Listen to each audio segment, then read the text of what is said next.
kunci atau senjata bagi kita untuk bisa melawan bahkan melewati pencobaan demi pencobaan yang berat-berat itu dalam kehidupan kita. Salam damai sejahtera saudara-saudaraku yang terkasih, pencinta firman Tuhan. Berjumpa kembali dengan Bible Learning with Father Joseph. Bagaimana kabar Anda hari ini?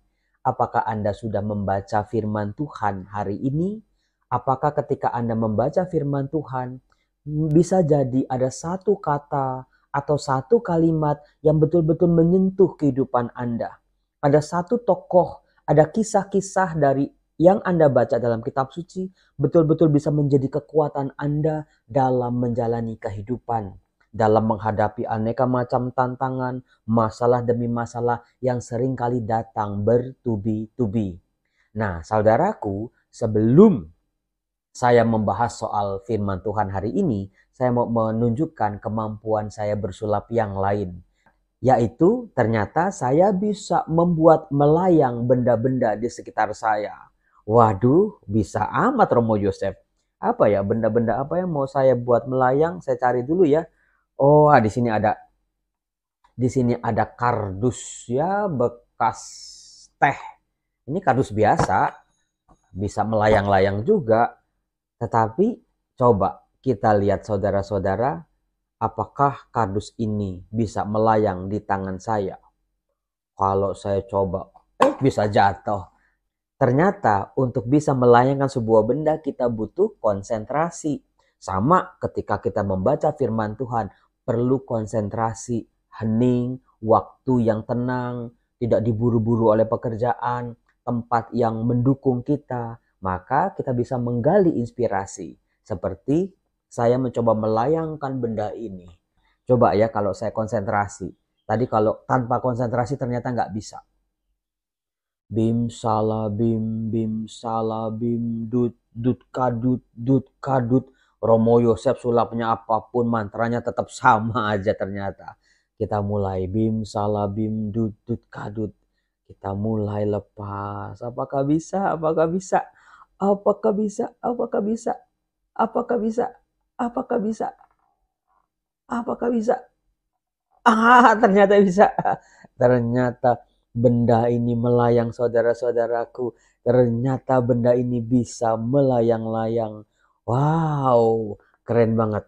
Tapi coba kalau saya nggak konsentrasi. Wah, bisa jatuh. Wah, tangannya Romo Yosef ada lem tuh. Coba cari.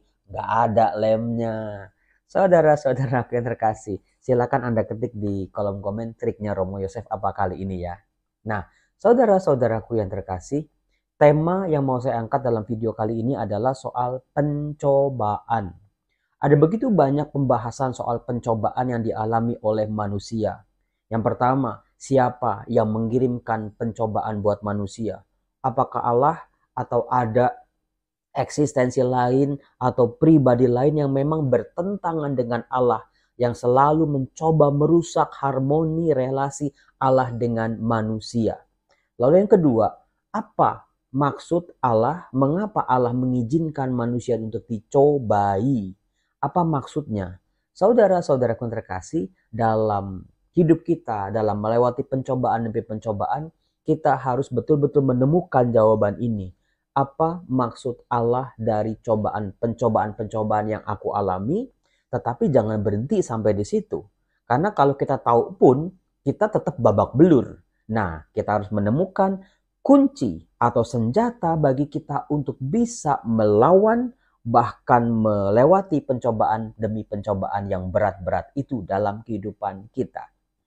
Nah, saudara-saudara, apakah Anda menyadari bahwa ternyata dalam kitab suci kita bisa menemukan ada beberapa orang yang memang sungguh-sungguh mengalami pencobaan yang luar biasa. Nah, apakah Anda menyadari saudara-saudara yang dicobai dari tokoh-tokoh ini adalah apa yang mereka butuhkan, apa yang mereka perjuangkan selama ini, apa yang membuat mereka melekat dengan benda-benda atau pribadi-pribadi tertentu. Saya bisa ambil contoh, Anda silakan tulis di kolom komen ya. Tokoh-tokoh kitab suci yang dicobai oleh Allah dalam perjanjian lama maupun perjanjian baru. Tulis di kolom komen mulai dari sekarang. Yang pertama kita bisa menjawab Abraham. Iman Abraham dicobai oleh Allah. Kita bisa melihat di situ Abraham yang diberi janji oleh Allah untuk memiliki keturunan seperti bintang di langit dan pasir di laut. Ternyata satu saja susah.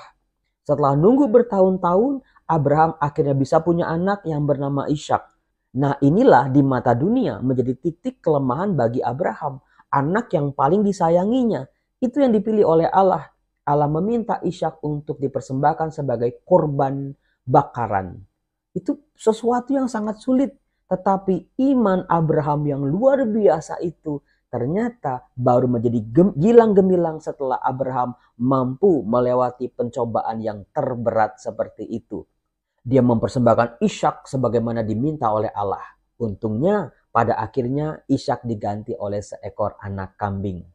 Lalu yang kedua, tokoh yang bernama Ayub.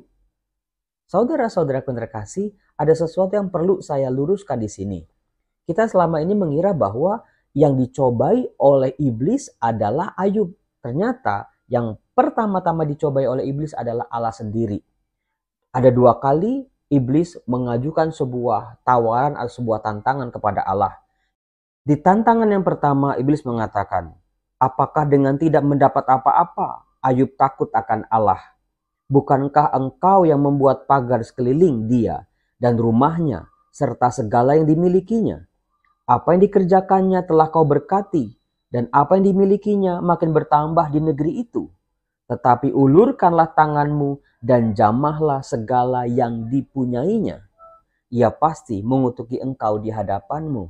Di sini sebetulnya yang diuji adalah Allah sendiri. Apakah tanpa hukuman, tanpa berkat, tanpa perlindungan, tanpa kebaikan-kebaikan Allah, Ayub tetap hormat kepada Allah. Artinya Allah memang layak dipuji tanpa embel-embel berkat-berkat surga maupun neraka. Di situ kita tahu Ayub 2 kali dia bisa melewati itu semua. Kalau tadi dari Abraham kita bisa belajar bahwa ketika menghadapi pencobaan, jangan pernah kehilangan rasa percaya pada Allah. Tuhan pasti tidak akan memberikan yang buruk. Tuhan pasti akan memberikan yang terbaik untuk kehidupannya.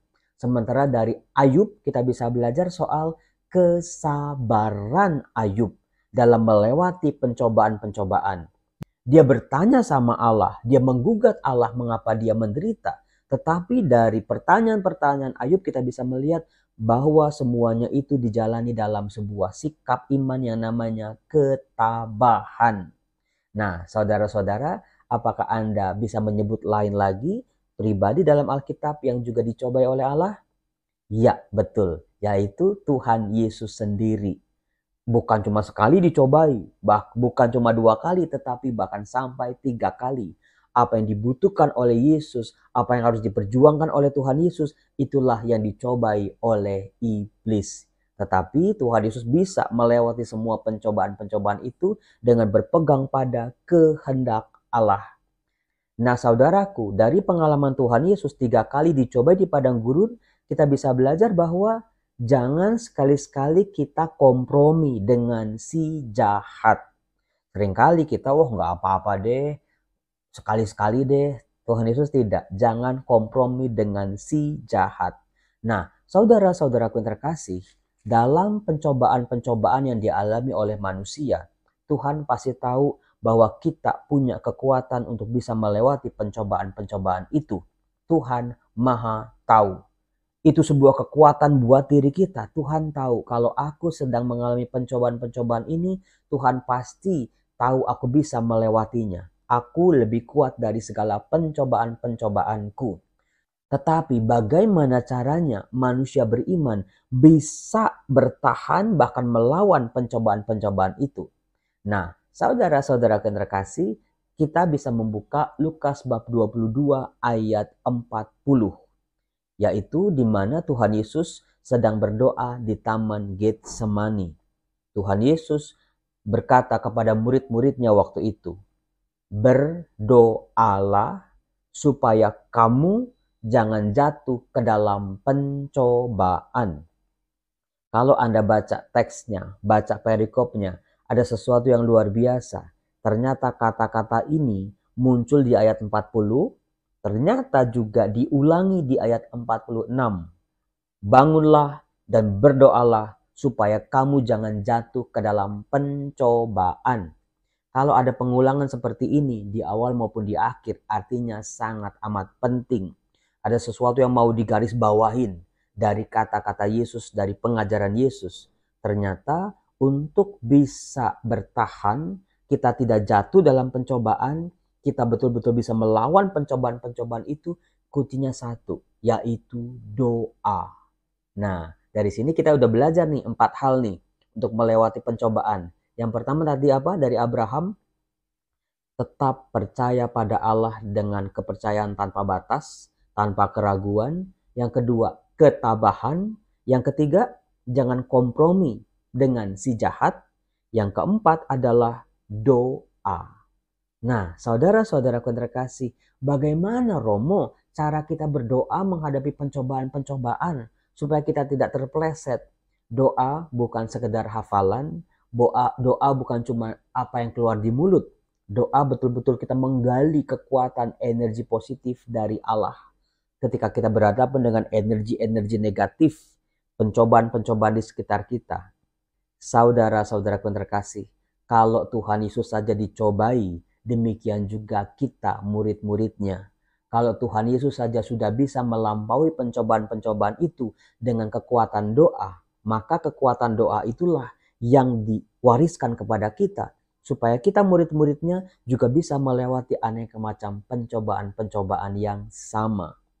Maka dari itu ketika Tuhan Yesus mengajarkan doa kepada murid-muridnya, yaitu doa Bapa kami. Dalam salah satu permohonan yang diminta dalam doa Bapa kami adalah, janganlah masukkan kami ke dalam pencobaan, tetapi bebaskan kami dari yang jahat. Kita minta kekuatan Allah supaya kita bisa bertahan dalam pencobaan demi pencobaan dalam kehidupan kita. Kita mampu melewatinya, bukan sebagai orang yang kalah, babak belur gak karu-karuan, tetapi kita keluar sebagai pemenang. Kita keluar pencobaan-pencobaan itu sebagai pemenang, sebagai manusia yang jauh lebih baik, kualitasnya jauh lebih sempurna daripada sebelumnya. Saudara-saudara, mari kita berdoa. Bapa kami yang ada di surga, dimuliakanlah namamu, datanglah kerajaanmu, jadilah kehendakmu di atas bumi seperti di dalam surga. Berilah kami rejeki pada hari ini, dan ampunilah kesalahan kami, seperti kami pun mengampuni yang bersalah kepada kami. Dan janganlah masukkan kami ke dalam pencobaan, tetapi bebaskan kami dari yang jahat. Amin. Berkat Tuhan mengalir buat kita untuk bisa melewati aneka macam pencobaan yang sedang kita alami saat ini.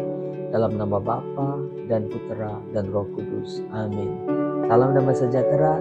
Tuhan Yesus memberkati saudara semua. Salam.